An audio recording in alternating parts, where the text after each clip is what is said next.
Is one tight end coming off an injury immediately a must start for you in week 14? Which NFC West backfield is suddenly completely muddy this weekend? And which Buccaneers running backs, plural, can you trust for Sunday? Plus, we're answering all of your tough start-sit questions here as you are facing FFPC League Championship weekend. Let's get out there and win some titles. We've got a great show for you. Ferrell Elliott is here. I'm Eric Balkman. Stick around. Your high-stakes fantasy football hour starts now. Stand the pressure. I've seen greater men than need a lesson. Broadcast live and heard around the world, you are now watching the most entertaining hour of radio on the planet. Welcome to the High Stakes Fantasy Football Hour presented by myffpc.com with your hosts Eric Balkman and Ferrell Elliott. The High Stakes Fantasy Football Hour is your home for analysis from the best players in the world. And now, because no one else was available, here are Eric Balkman and Ferrell Elliott. Solace in the scripture. Are we not all our father's sons? I became a man. Nobody ever told me what a man was. Thank you, Rob. Greetings and salutations to all of you Bulkaholics and Ferrelliacs. Welcome to the latest episode of the High Stakes Fantasy Football Hour presented by myffpc.com. That is the Fantasy Football Players Championship. I'm your slightly above average host, Eric Balkman. My co-host tonight is the definitive commissioner of fantasy football, Ferrell Elliott. I will bring him on shortly. Ladies and gentlemen, I want to remind everybody of a couple of things. Number one, get those waiver claims in by 10 a.m. Sunday morning because the waiver wire will lock for the remainder of the season in the FFPC. Get those teams in order. If you're playing in your, if you made your league playoffs in the Fantasy Pros Championship or the FFPC Main Event, you already have, you've been having the option to place these bids the last couple of weeks. For those of you who did not make it, you already have had the waiver wire taken away from you, but everybody loses it coming up on Sunday morning at 10 a.m. So get those bids in. And while you're meandering around myffpc.com, why not play the FFPC weekly challenge? There's no draft, there's no salary cap. Just choose 10 or 12 players if you want to play with kickers and defenses and watch them ride throughout the weekend's games. Remember, only one player per team.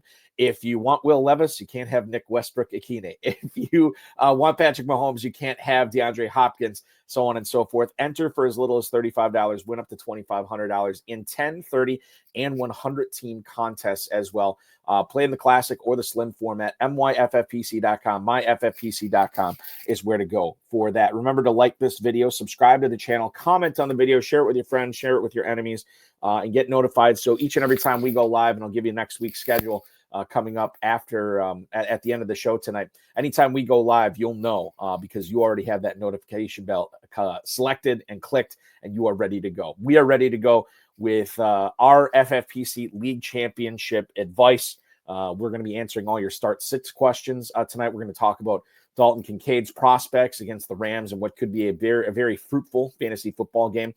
Whether the aforementioned Westbrook-Ikhine is going to pull another rabbit out of his hat and much more. I cannot do this by myself.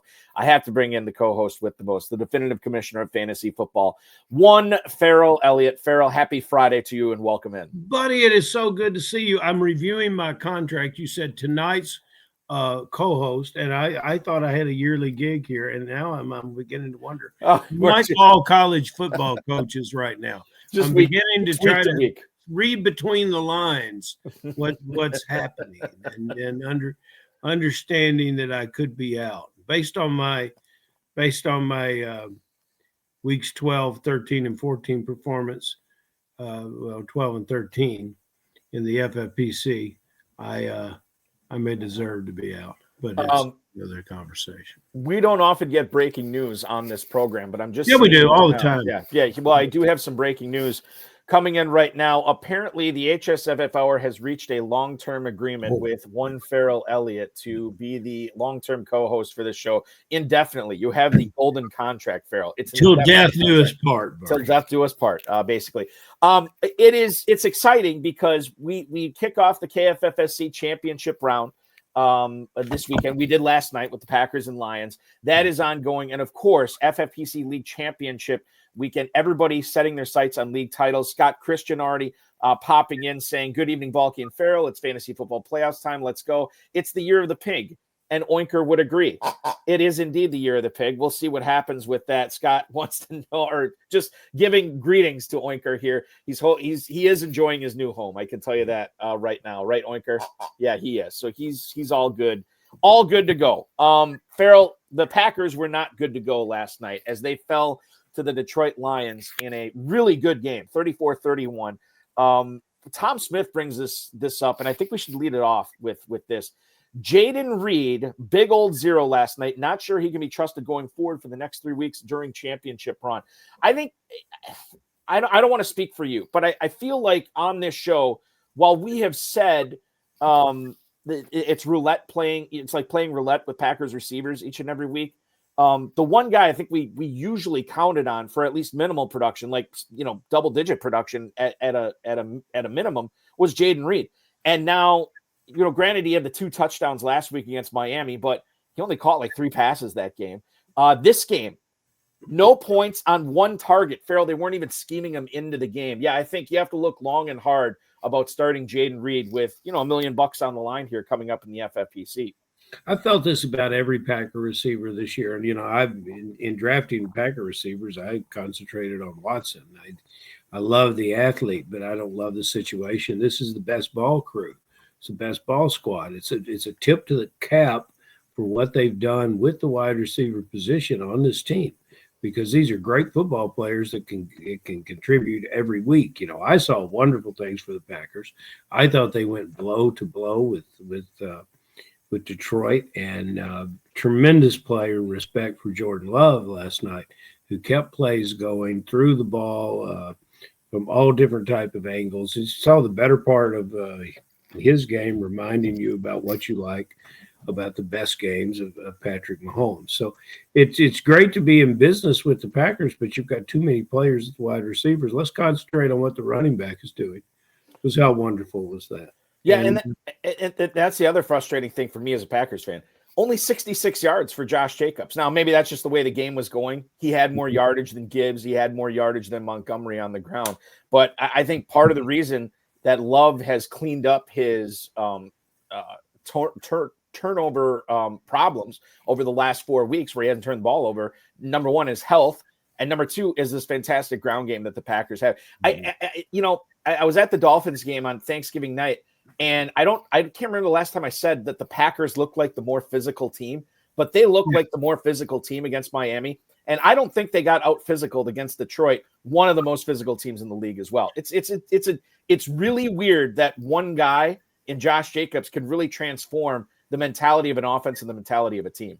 He's younger than what they had last year. He's bigger and plays with a lot more intent. We talked about what the new what the change of scenery has done for all the running backs in football this year. And it's been a very good thing. Detroit plays an interesting brand of football, to say the least. I heard today, and I think I heard this correctly, the 6 touchdowns they've scored against the Packers this year, 4 of them have been on 4th down. There's not a lot of coaches that are going to do that. And we saw some things at the end of the game which I don't think we had ever seen before from any other coach. So this team knows how to win. Detroit does. I ran in. I think, Balky, we need to send a 911 flare up for everyone that is moving through week 14 in the FFPC, an incredibly important week with so much on the line for the players. In Kentucky, less on the line because it's going to be somewhat forgiving, because our playoff has already started. We'll run 1 week longer. So let's avoid overthinking. I talked a guy into starting Jared Goff last night. He didn't want to start Jared Goff. And he came up with all the reasons, which, I patiently listened to and said, well, you've got to start Jared Goff. I think his alternative play might have been Russell Wilson. I would have leaned towards Goff there as well. He also wanted to discuss when Trevor Lawrence would be back and if he should acquire the Raider quarterback. This is too much overthinking. Yeah. He drafted Jared Goff for a reason, to play him at home. And especially with the Packers that were missing on defense. You know, it was a glorious game. We're in store for some fantastic matchups in football down the road of the rest of the season, and it's so enjoyable to have meaningful games that you're playing in December in fantasy football, to have a shot to move up the leaderboards and win a prize. And you don't have to overthink it. After this weekend, there's no more buys. Is that correct, Balky? Yeah, this is the last week of buys. We had 6 teams on bye in week 12, none in week 13, and then 6 again in week 14, and that's it. Then you don't have to worry about it. There's no more buys. There are injuries. You know, don't complain about them because everybody else has experienced them, and you should have built a roster to take advantage of them. And it's just, you know, you're going to be okay, and you're going to have a good time, and just quit overthinking and put your best players out there. I think that is a temptation for a lot of people and I fought against this too for years, where I would go through a much more rigorous process of starting and sitting and roster management as it gets to the end of the season. And, you know, roster management aside, I guess with the start sit thing, I don't, you know, the way I made up my mind on who I bench and who I start every week, that got me to this point. So I don't want to like overthink it or really, you know, take a different approach for the end of the season. Will I think a little bit longer? Sure. I just want to make sure I'm making the right thing, but I'm not. What do I always say, Ferrell? You think long, you think wrong. And, you sure do. Paralysis by analysis. It's never good. You know, I was guilty of that in week 12 in a matchup that would have really worked out for me in the FFPC. And the player I started, I could have started any other of the 4 players I had on the bench and won the matchup. So it's just a situation sometimes to go with what you know. And you know, we've got a lot of talent in the room. I trust all our players' initial thoughts and reactions.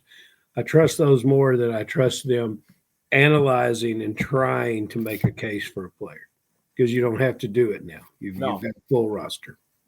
Bill Hollywood has a question for everyone. He wants us to rank these 4 running backs for this week and for the remainder of the season. Sincere McCormick, Patrick Taylor, Travis Homer, and then Davis. Who would the Davis be, Ferrell? Do you know? I think that's Terrell Davis, who's been talking about a comeback. That's what I thought right away. Is Terrell Davis. I'm assuming that is, let's see if I can find it here. Ray Davis, probably for Buffalo. Oh, of course. That's probably what it is. It's either Ray Davis or Isaiah Davis for the Jets. Let's assume it's Ray. So I would rank Hollywood. What have you gotten yourself into, my friend? I mean, if I'm looking at this, I'll throw it back up there again. Ray Davis is number 1 for me. After that, I would probably say I would go Davis, Taylor, McCormick, and Travis Homer. The reason being, Ray Davis could be a potential, I know this term gets tossed around a lot, but he could be a potential league winner if James Cook misses any time. So you want to make sure you have him. Patrick Taylor is 1 injury away. I do believe he is going to be the guy behind Garendo over Israel Abanikanda right now. So I'd want to have him.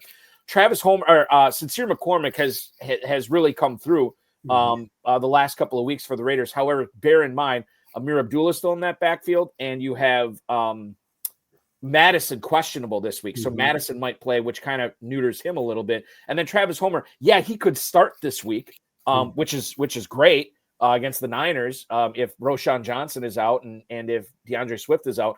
But if they come back, I mean, he's the number 3 running back for the Bears. So I just don't see a whole lot of upside there. So I would rank him Davis, Taylor, McCormick, and then Travis. Who are the Bears playing this weekend? San Francisco.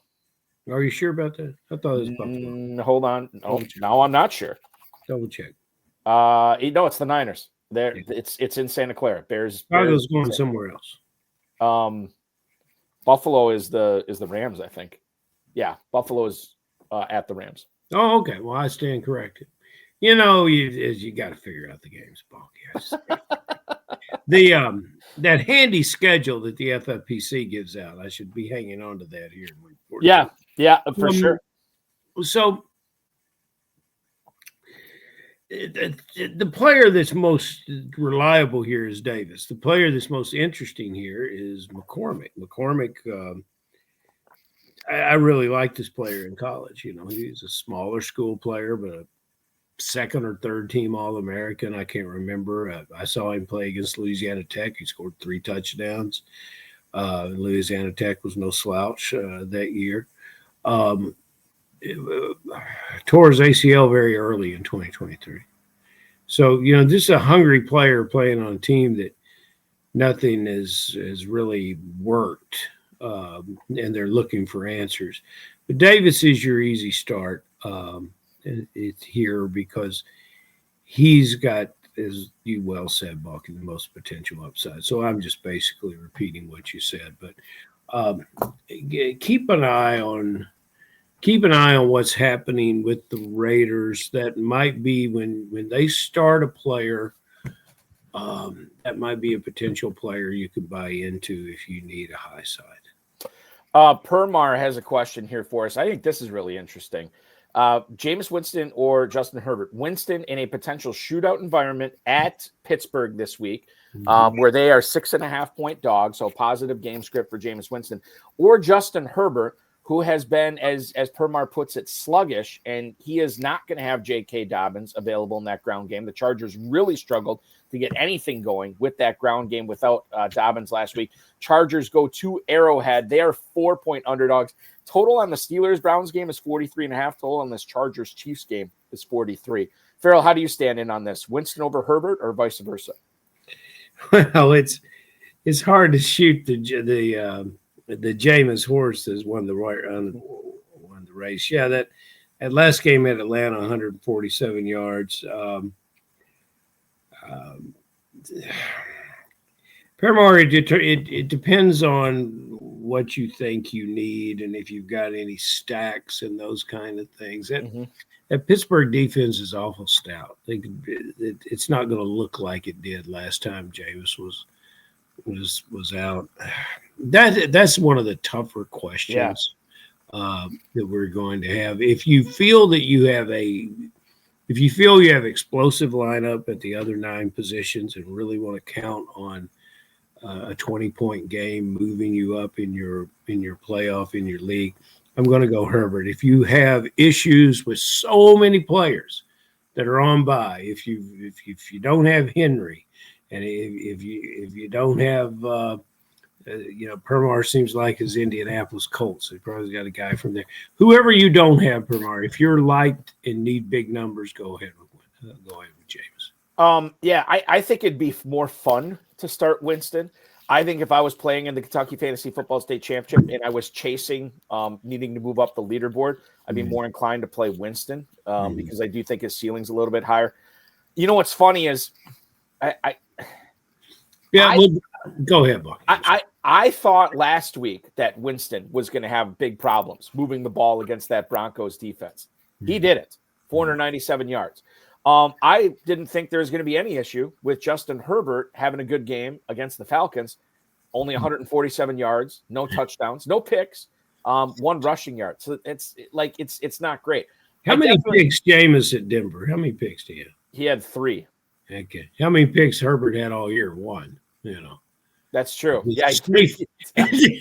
And by the way, his 1 pick is think about the great teams that the Chargers have played this year. The Steelers, the Chiefs, the Broncos defense, the Ravens. That 1 pick came in against the Carolina Panthers, of course, because of course. I guess I would lean towards Herbert here, but I would also say if Permar, if you have a hunch, trust your gut and go with Winston, I wouldn't have a problem with it. Last night we saw Goff throw 3 touchdowns, 2 of them on 4th down, maybe. Herbert hasn't thrown more than 2 in one game. Winston could throw 2 in 1 quarter. It's fascinating. Permar has stumped us, Balky. He has stumped us. That was a good question. Us. Go on the waiver wire, Permar, and pick up O'Connell.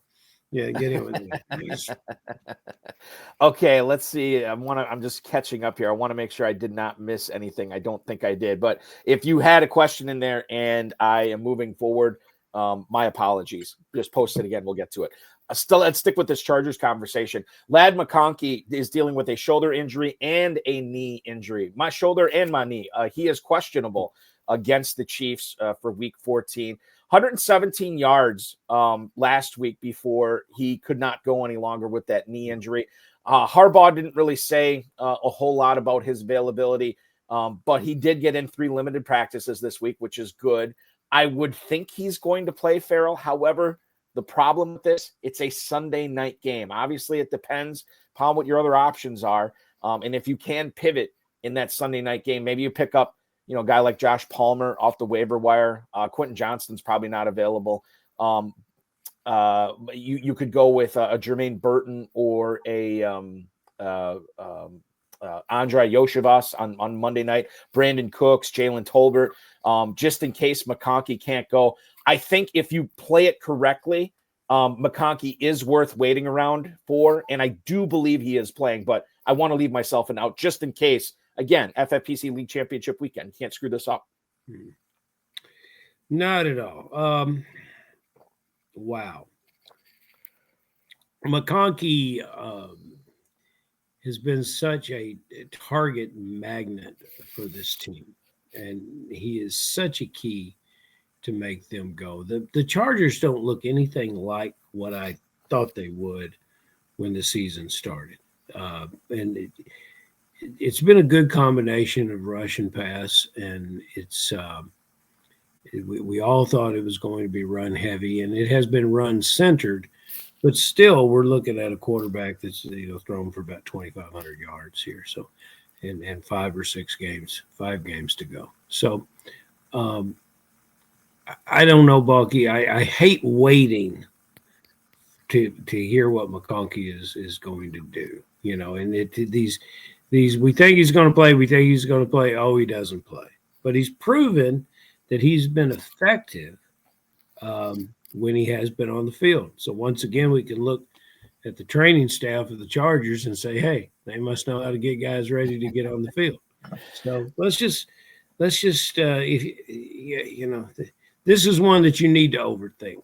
But again, if you're hurt with your roster with X amount of players on bye, I guess you just take a snap at McConkey. I like what you came in with Cooks there, though. The Cooks has had a late season resurgence, hasn't he? Yeah, and I don't know how much he factors into their plans in 2025. I think he's a free agent, and he obviously wants to keep his career going, so he's going to ball out as much as he can. Cooper Rush has shown that he's been capable, at least, of throwing the football downfield and getting some yardage. And Cooks could be a guy that again, like it might be an interesting pivot if you have to move off McConkey if he's inactive on Sunday night. Speaking of Cooks, his real-life teammate, Jake Ferguson, is back. He practiced in full on Friday, according to Ralph Acciano. Jake Ferguson is going to be playing, we think, we trust, we don't see any reason why he wouldn't, be playing for the Cowboys on Monday Night Football against Cincinnati. Ferrell, given the changes that have happened at quarterback, given the changes that, CeeDee Lamb's dealing with something right now, the offense is a little bit different. It looks a little bit different. Is Ferguson a guy that in a tight end premium league like the FFPC, you're just automatically starting him? Or should we have a little bit of trepidation of just like, whoa, let's just think about this and make sure Ferguson is the right play here this week? Again, coming off the 2 games that he missed with a concussion, I don't think it's just an auto start. Oh, it is, Balky. Any thinking is overthinking in the case of this player. The natural tendency of this Dallas team to lean on that tight end is back. Ferguson, one of my favorite players in the league. Interestingly enough, his backup, Luke, which we may see a little bit of both of them. I really think both these tight ends will get points. My biggest concern about Ferguson is that that he won't have a big enough percentage of the snaps. I don't know if this offense is going to have both tight ends on the field very often.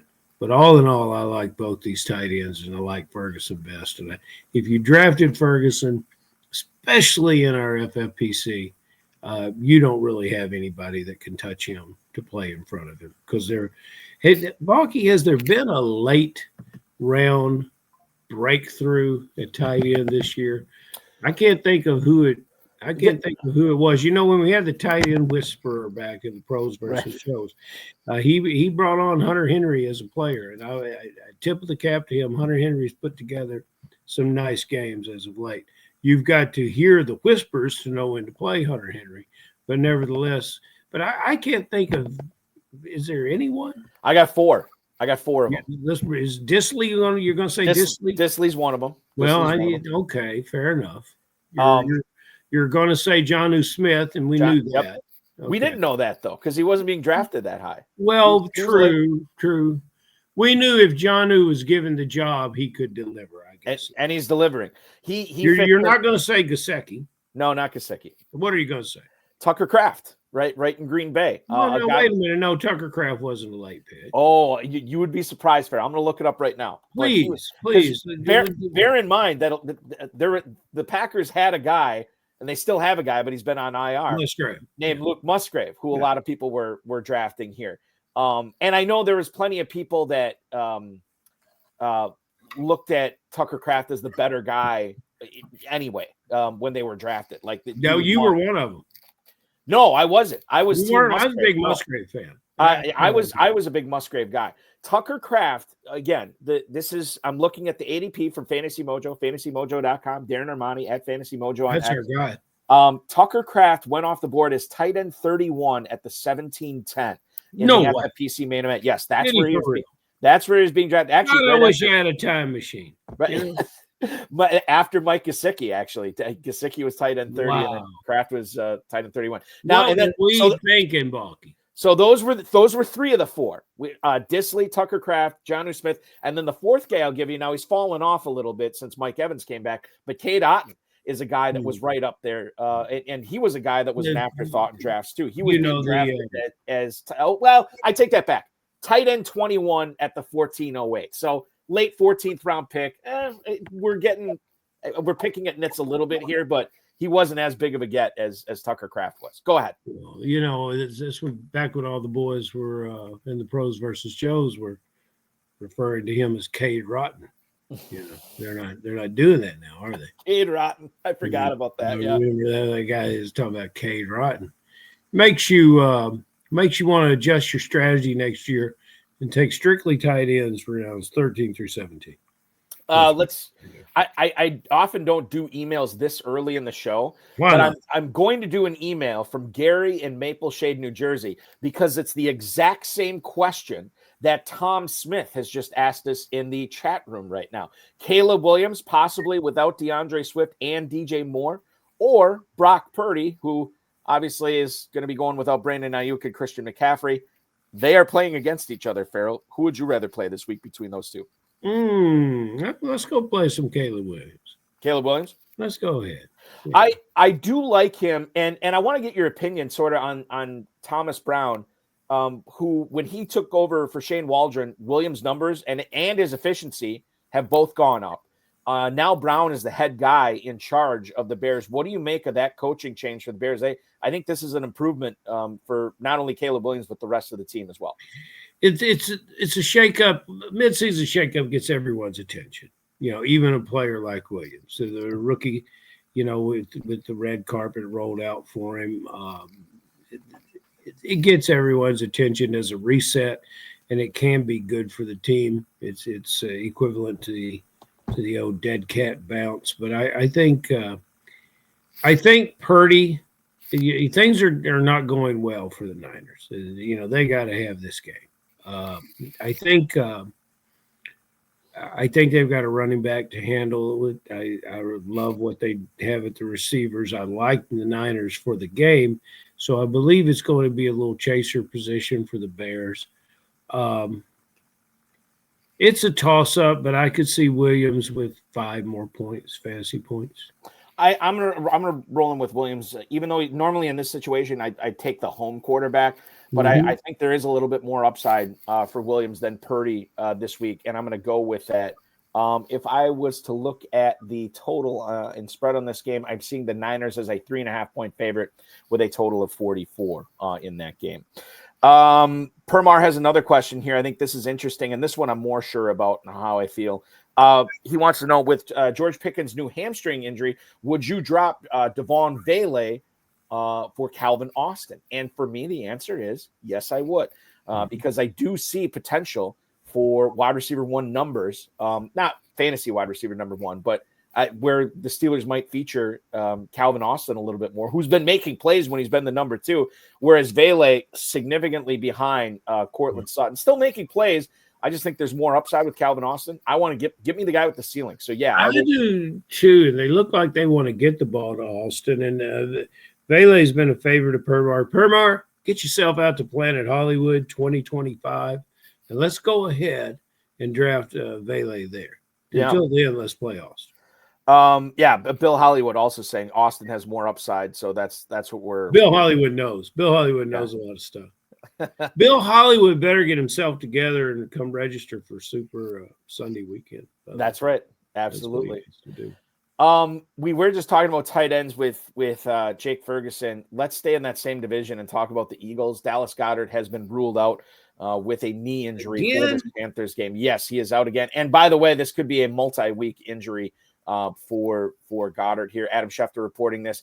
And if that is the case, what do you make of Grant Calcaterra as a player that you'd want to roster? Maybe, I don't know if you want to roster him if you didn't have Goddard, but as a player, again, when you're trying to find these players that are not locked because they've already been dropped, Calcaterra might be out there, Ferrell. Is he a wise use of one of your roster spots in the FFPC going forward here for the remainder of the season? Probably so. He's an active move tight end. He's got a little fight in him. He'll throw a block and chip. He'll go over the middle. I watched him catch a ball, hold on to the ball with a tough hit from the safety, and get up and signal for the first down, run back to the huddle. He's a perfect player for Philadelphia Eagles. A young player playing with a lot of grit. Why not? Kenneth Walker III is questionable for the game against the Cardinals this week, which is really frustrating. Bob Condata has this report, limited in Wednesday's practice, and then he gets downgraded to DNP on both Thursday and today's practice. This is a 4:05 start, Seattle and Arizona this week. This is really confusing, Ferrell, because the result of whether Walker is active or inactive is not only going to change how you handle him on your team, but think about the Charbonnet owners. How do they treat this? Where, Charbonnet could be a really good start this week, or he might just be a total whiff. If you had either one of these players on your roster, if you had a Walker team, if you had a Charbonnet team, how are you handling this? Are you treating it as if Walker is going to be out or that he's going to be in?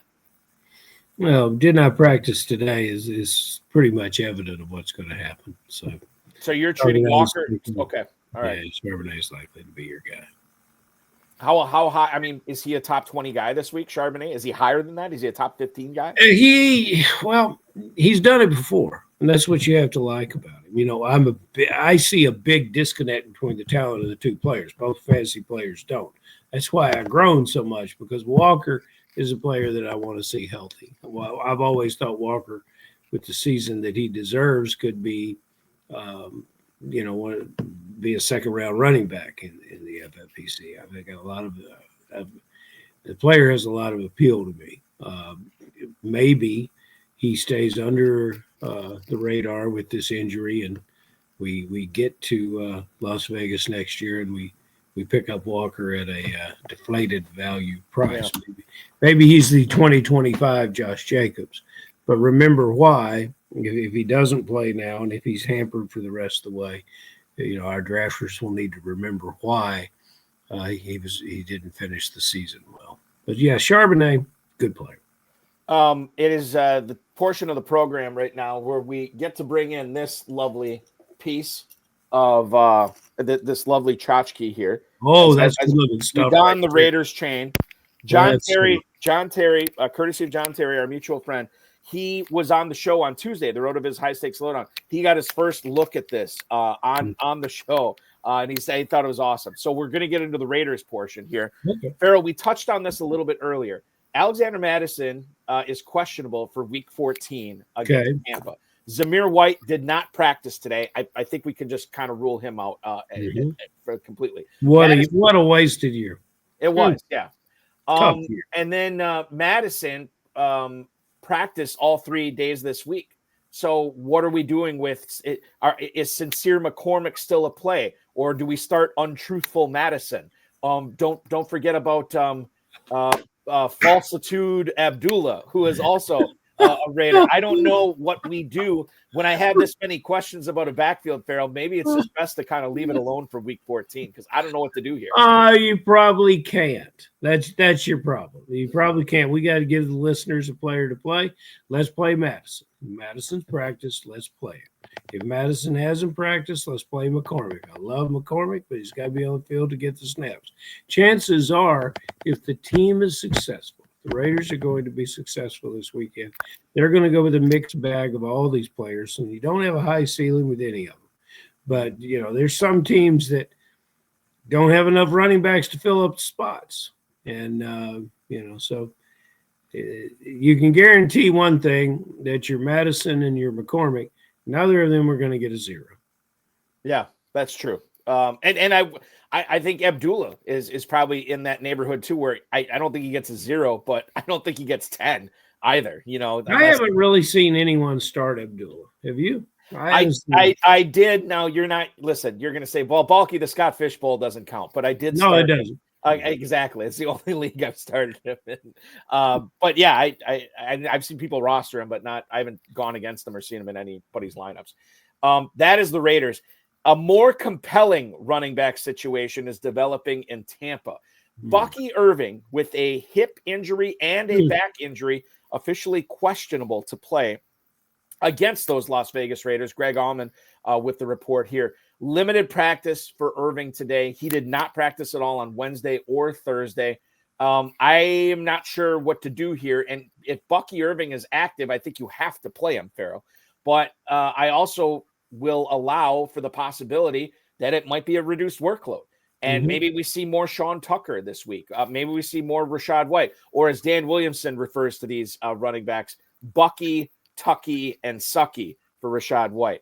And I think that all 3 of these guys could give you fits if you start any of them. But against the Raiders, one of them could come through for you big time. I still am a White fan. I really like Rashad White, but it's Bucky Irving is a fantastic running back to watch. It's only going to get better. He's very explosive.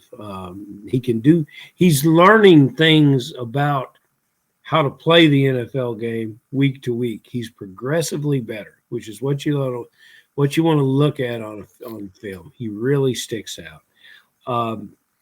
You're exactly right. That's the player that you want to go with.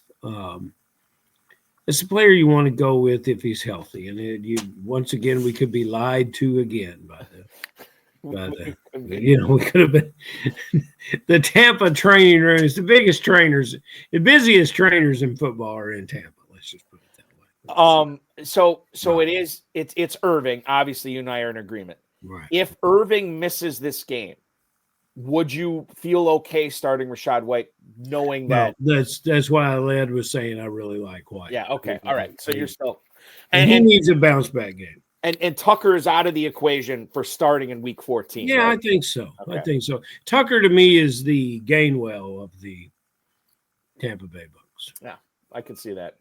It's almost as if Permar has our show sheet in front of him tonight because he leads in. We got a show sheet? We do. I sent it over. Yeah, I didn't. Where's my contract? Don't worry about it because I threw a lot of stuff on there and we're not even gonna be able to cover all of it. So it doesn't make a difference. Kendra Miller is questionable for week 14 against the Giants. Has not been removed off of injured reserve, but he did get in 3 full practices this week. Ferrell, I don't know if you have any inside baseball information of what happened between him and Dennis Allen in New Orleans, but Darren Rizzi says that he doesn't have a doghouse, thus Kendra Miller can't be in the doghouse. I like that. So it could be Kendra Miller time. Not starting, obviously, it's Kamara, but you want to have this guy on your roster. Kind of interested to see what he does the rest of the season, and knowing that running back has a 100% injury rate. At some point, he might get a couple of starts here. Maybe one of those starts happens in week 17. I think you got to keep this guy around. We have talked more about I don't think we've ever talked more about a player who's done less than and I wondered all year while we were talking about it, and I still wonder, and if he has value at the end of the season, so be it. I think if we're over dreaming on hopium, we're beyond overthinking with Kendra Miller. And at that point, I mean, like, listen, it's a long shot, right? For him to pay off in redraft leagues this year, probably won't happen. And if it does happen, it might only be for 1 week. So impossible to 1 are the odds that I'm putting on this. There you go. Dalton Kincaid, one of the letdown tight ends of the year. A lot of letdown tight ends this year. Dalton Kincaid is questionable this week against the Rams. Catherine Fitzgerald reported that Kincaid is a player that, and there are reports going around that if he is active, you may not see a full complement of snaps. You could see Dawson Knox out there more. What is interesting to me about this is I know how talented he is. I know how good the Bills' offense is, and I know the total on this game is teetering right at 50 points. It's really, really difficult for me, and I know Kincaid's missed some time, really, really difficult for me to sit him this week. I'm not thinking long about this. I'm putting him in my lineup. How do you feel about that? What has happened to this player, Balkman? There was just so much promise for what he was going to be offensively. Why is he having the kind of year he's had? You know, what's frustrating too, and you bring that up, they did not have Stephon Diggs this year at all. They've only had Amari Cooper for a handful of weeks. Keon Coleman never really took off, and there's still time, whatever. Curtis Samuel has not done anything. Khalil Shakir's been okay. This Bills team is really, really good, and they don't have that alpha number 1 receiver. We saw what Kincaid did down the stretch. It's just natural to think, if you look at the Bills' record and you don't look at who's catching passes, you would have just assumed that Kincaid is like a top 3 tight end this year. He's not close to top 3. He's been bad this year, Ferrell. He's had 1 game of 6 or more catches. He has had 1 game of 5 catches, a handful of 4, but a lot of 3s, a lot of 2s. He has had a 1-catch game against Arizona that really set the tone in week 1 for him. He's coming off a 2 for 24 performance in week 10. He has not played since then. He is coming back week 14 against the Rams. I'm utilizing, I'm huffing on hopium here for Dalton Kincaid. I don't know, man. I can't come up with a good case of why this guy isn't more productive. If he's recovered from injury, if the offensive coordinator is going to work with him, if he and the quarterback have chemistry, there's no reason you shouldn't be starting him. But my goodness, that's a hell of a confusing seasonal resume for him, isn't it? Yes, it is. They should have got Zach Ertz, buddy. If you have Zach Ertz, everything's all right. You know what's funny is think about the teams that drafted Kincaid and they just drafted one of these guys as just a backup for Tucker Kraft or Jonnu Smith, and all these guys are playing ahead of him right now. It's funny how that works. Tom Smith pointing out there's going to be a big change with tight ends in the first 3 rounds next year, and I'm with you. There definitely is. There will not be this impetus to try to get. At least I'm not in KFFSC. I'm not going to be bending over backwards to try to get one of these elite tight ends early when I see what has happened with several tight ends this year, drafted much later. Bill Hollywood, just out of nowhere. Is Kareem Hunt finished? Kareem Hunt catching a stray here. He's not finished, but I would not have the expectations I had for him when Pacheco was out. Pacheco's back, and it's not like Hunt was crushing it when he had the lion's share of the touches there. So keep him around. This may be his last year of fantasy relevance, but I still think there's something there. Anytime you're the backup behind Isaiah Pacheco, you're probably going to get some playing time at some point. You're going to get some playing time in this offense, and perhaps what Hunt is done, but I'm not dropping him.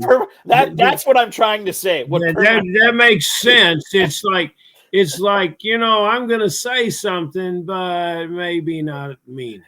So Permar gets a lot of those in there. But I totally know what he means. That's how I feel. Like I thought Kareem Hunt was a wonderful addition to that team. I thought he played on an offense that needed him while the Pacheco was down.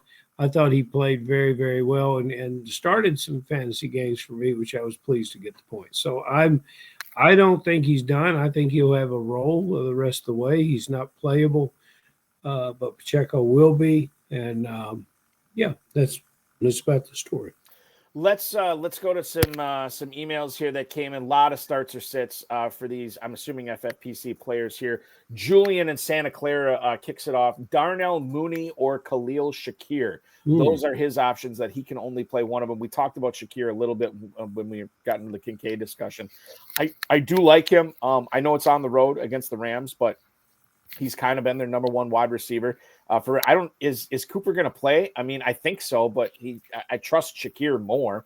It just seems like he's had the higher floor this year. And then Mooney, another guy who's coming out of nowhere this season that has really, really been good. However, his quarterback is coming off a 4 interception game, I want to say, and they just could not get anything going. It is a revenge game for Kirk Cousins as the Falcons go to Minnesota to take on Brian Flores' defense this week. So when it comes down to it, Mooney or Shakir kind of depends on what you need. I think Mooney has the higher ceiling, but I think I'm going to go with the floor guy here and go with Shakir.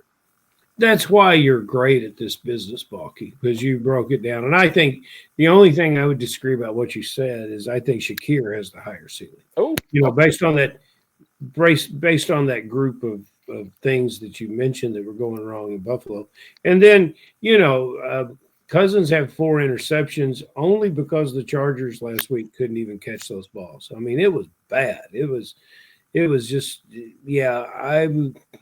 I'm saying this is the easiest one of the night. Shakir's the guy. Mooney is talented. He gets open, gets separation. Cousins find him, but Cousins looks out of sorts and mechanically insufficient to play NFL quarterback right now. Yes or no? Does Michael Penix make any starts this year for the Falcons? Hard to believe he wouldn't. So it's yes. Okay, interesting.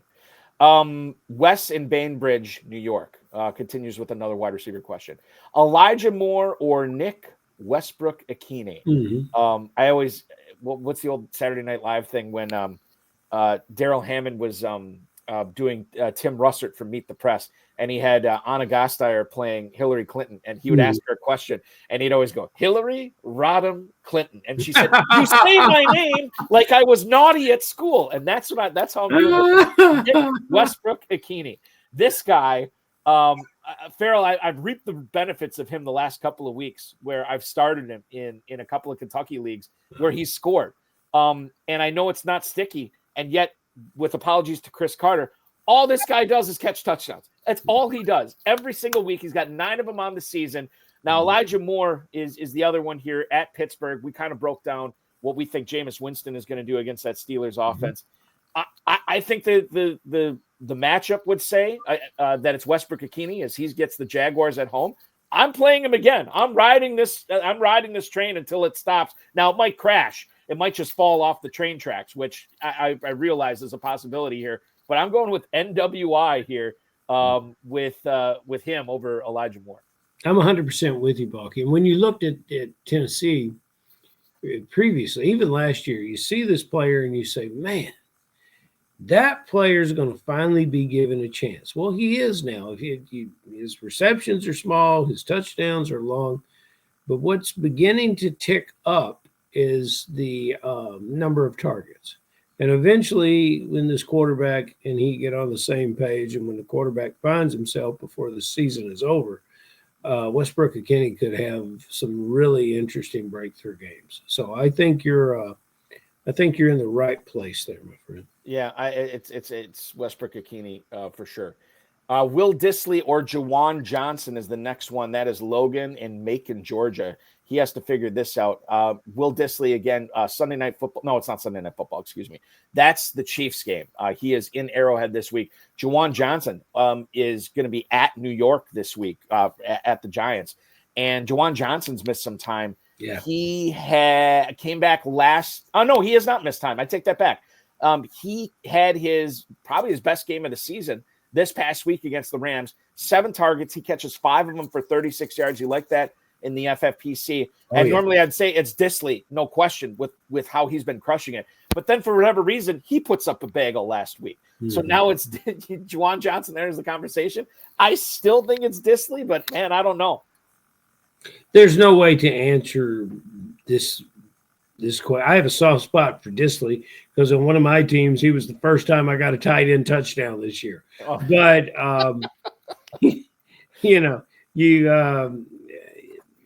you take away the quarterback, tight end, whatever he is, Hill out of the New Orleans offense, and you think, well, that's why Johnson gets targets, and he has. I like Johnson in the red zone as well. There's another tight end on the roster down there in New Orleans. It looks like he's getting some snaps. This is such a toss-up. You've got to make the decision based on other reasons. Balky, you do a good job giving us the totals in these games. What do you see in the totals in these two? Are you talking about Foster Moreau as the other tight end? No, I'm talking about Taysom Hill. Oh, well, he's out for the year, though. That's what I'm saying. He's gone. Oh, got it. That's why we're getting. Yeah, okay. And, I like Foster Moreau, but no, there seems to be another guy in the mix, too. Right. I mean, it's, this team loves tight ends, but no, I'm saying that's why we finally see Johnson getting 7 targets and 5 catches. The total on that Saints game, Saints are 5-point favorites. It's a total of only 41 on that game. So that is a low total there. The Chargers one, I think it was 43. Did I say before? Yeah, 43. Chiefs are 4-point favorites in that game. So that's similar. Very similar. Very, very similar. Let's go to who's up next here on the show. Lance in Arlington Heights, Illinois. Hey guys, Mike Gesicki or Chig Okonkwo? Mike Gesicki this week is in Dallas on Monday Night Football. Under the lights there. Chig Okonkwo, again, a really good matchup for him as the Titans host the Jacksonville Jaguars this week. I do like the matchup here. I think everybody's healthy in Cincinnati with Chase and Higgins and everything. So I'm going to lean towards Okonkwo here with a better matchup. Okonkwo has come to life recently, but I'm going to go with Gesicki. I like the fact that those other targets are back. Dallas has a hard time covering some, so they'll have a hard time. They can't really account for Gesicki. I think he and Burrow have a nice thing going. I think do we have any 20-point games for Gesicki this year? Because we sure don't have them for Okonkwo. Yeah, Gesicki had and this FFPC scoring obviously. Well, that's the only kind we like. Right. So he had week 2, 7 catches for 91 yards. Week 8, 7 for 73. Week 9, 5 for 102 touchdowns. Ironically, that was against the Raiders, is who it is best game against. That's his only game where he scored a touchdown this year. He's got no other touchdowns, but he got 2 against the Raiders in that game. He's coming off a 5 for 53 game. All right. Maybe it is. Maybe it is Gesicki here over Okonkwo. The thing is with Okonkwo too, Ferrell, he does not get the usage that Gesicki gets. His best game of the year came in week 12. He got 1 target that game. However, that target was a 70-yard touchdown catch. Yeah, it's just not for me. Yeah, no, you're right. I think it is. I'm going to take it back. I think it is Gesicki over Okonkwo. I'm seeing more volume there. More volume means more upside usually, and in this case, it does. Gary in Maple Shade, New Jersey. What's up, fellas? Brock. Oh, we already did Brock Purdy or Caleb Williams when Tom asked that before. So we'll move on to Jared in Caldwell, Idaho. Hey, HSFF, Will Levis or Jameis Winston? This will be a fun one. This is a fun one. Obviously, 6 teams on bye this week. You don't have Jaden Daniels, no Lamar Jackson, no Bo Nix. He's on bye as well. So if you have the opportunity, is Jameis Winston the start at Pittsburgh over one Will Levis, who again has, I think Josh Larkey said this on the Dominator podcast. I think that the Jaguars are the best matchup for quarterbacks this year. They're giving up the most fantasy points to quarterbacks. I see a similar upside with Levis as I do with Winston, so I'm going to play Levis. Wow. Here, I'm tempted to play Winston because I think Winston has figured out who he is and what his role is with the team. I don't know if the Tennessee quarterback knows that. And I'm thinking that I think I'm going to go with Winston here. You're going to go with Winston. Okay. All right. I respect it. I mean, it's close for me. I just, if you look at, and I want to bring it up right now, just so I'm not talking out of my rear end here, but Will Levis recently. Good. It's been good. Yeah. I mean, only 212 yards this past week, but he did throw for 2 touchdowns. He had a 2-touchdown game the week before against Houston, 278 yards, 295 yards against the Vikings. And yeah, so I mean, Winston could obviously put up like a 30 this week, and it wouldn't surprise me. But I think there's a little bit more safety. 30s are good. 30s are excellent. We'll take. But 30. We're in a head-to-head matchup here, so we don't know. We don't know if our friend from Idaho. We don't know what he's doing. If he's in a head-to-head matchup in the FFPC, he's playing for a payday. Right. So you got to look at that roster. If you need 30 in a quarterback, go Winston.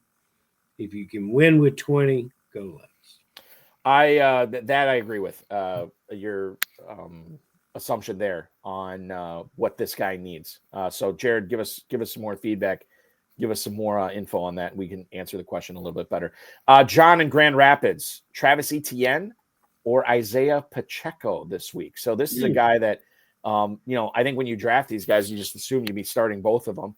And now that's not the case anymore. Pacheco obviously coming into a bit of a timeshare here. Travis Etienne, it's been bad for him this year. He stayed in London, didn't he? Travis Etienne never came back. Did they leave him over there? Yeah, they might have left him there. Yeah. That's entirely possible. It is. But it seems like it. Has not topped. So he got hurt in that Bears game. And then missed a couple of games. Since then, 24, 44, 27, and 46 yards rushing. He has not topped 12 yards receiving since week 5. So it's been bad with Etienne. I think he's more of like Bob Harris from Football Guys always says, you got to divorce the name from the numbers here. And the numbers do not favor Travis Etienne. I think I'm going to go with Pacheco.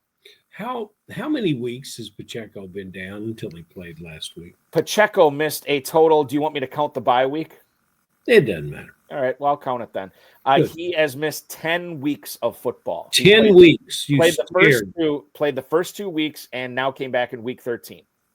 10 weeks you stared at Pacheco. You played with 19 players, and you left him on the injured reserve on your roster. And you waited, and you waited, and here we are in week 14, and you're considering starting someone besides Pacheco. Start Pacheco. Quit overthinking. Start Pacheco.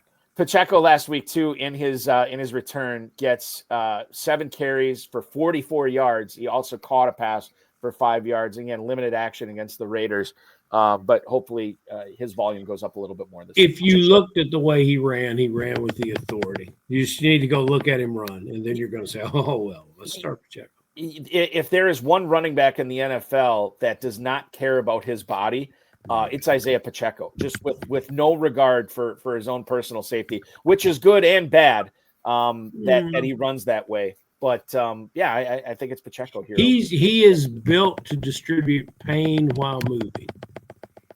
Yeah, he plays with the middle linebackers mentality. Like, you want to tackle me, I'll just run over you.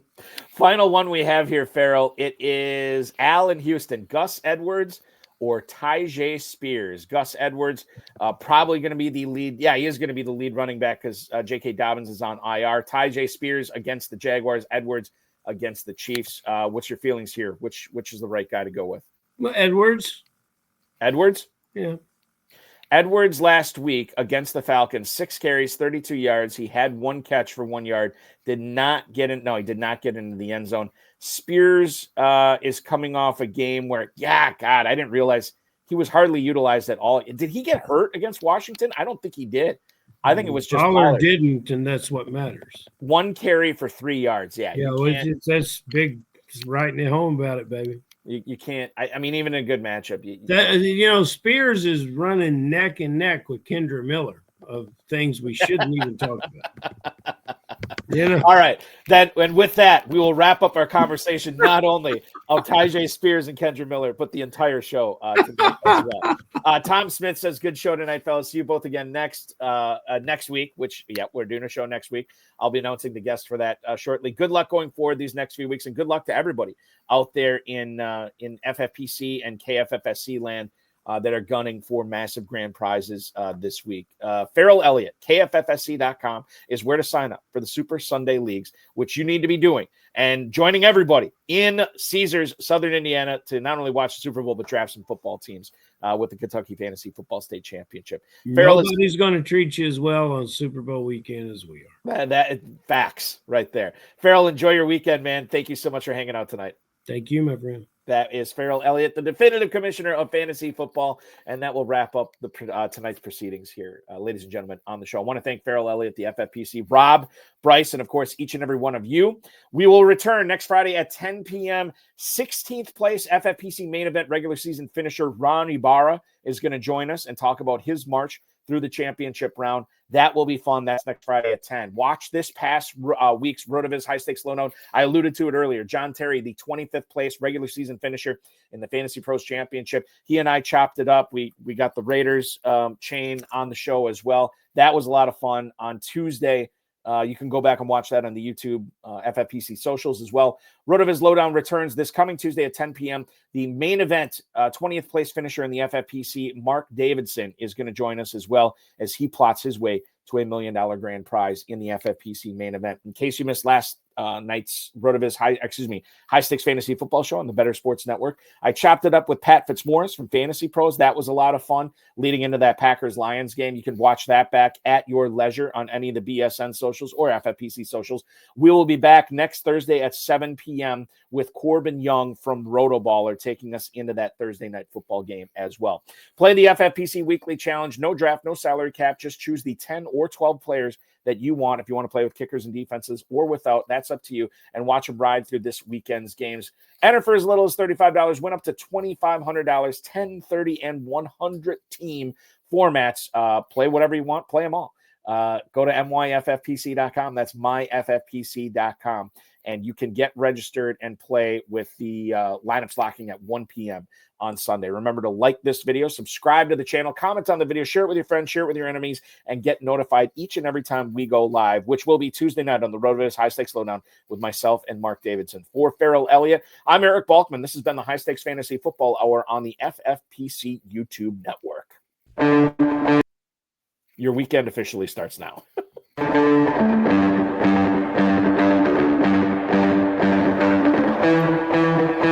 This has been another episode of the High Stakes Fantasy Football Hour presented by myffpc.com. It was broadcast live and was watched around the world. Balky and Ferrell will be back next week with more analysis, more interviews, and more advice from guests much smarter than they are. Thanks for watching, and we'll talk with you again next week. One final reminder, too, when you are signing up for that weekly challenge, make sure that you are getting all your roster set for the remainder of the season with the waiver wire locking in the FFPC at 10 a.m. this Sunday morning. Don't be caught with only one quarterback or one tight end or one kicker. Kicker is a little bit debatable. There's definitely some schools of thought on that, whether you should be carrying two or not. But just make sure that you get your roster set, knowing that you won't be able to make any more changes on it after this week. Thank you so much. Good luck to all of you battling for an FFPC main event or Fantasy Pros Championship League title this week. And we will talk with you again next Friday on this show, next Tuesday on the RotoViz High Stakes Lowdown. Be good, everybody.